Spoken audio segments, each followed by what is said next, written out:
It's been said a few times that Pop fostered the curiosities and interests of his grandkids, and when I was very young, my interests included maps and trains and sharks, the big three. And when I would go to see Pop, he would print out plenty of pictures of locomotives that he found on the internet, which he was able to do before anyone, pictures of sharks, and he gave me an atlas of the United States that I still have to this day and spent many, many hours looking at.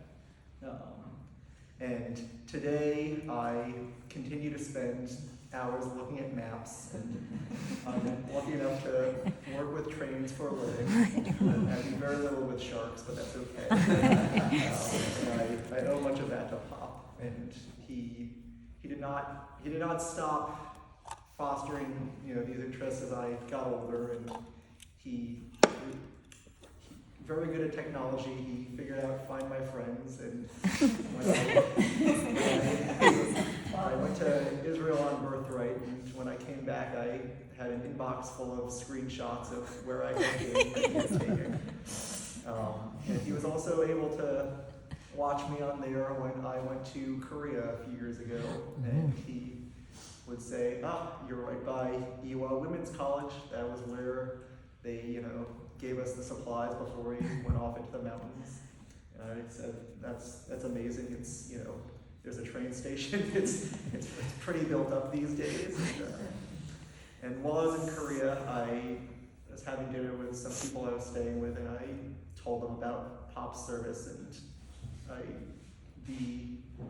the respect that the reverence that they expressed to me, I think, made me realize for the first time that Pop was able to touch many more lives than I think perhaps even he accounted for across the globe, and even 70 and more years after his service.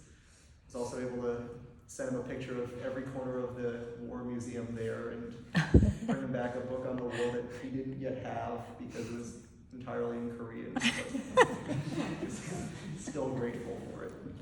And I am grateful that this man who was alive during 16 presidencies, starting with the Harding administration, was 46 when they landed on the moon. I was able to watch a lousy game of football with just last week.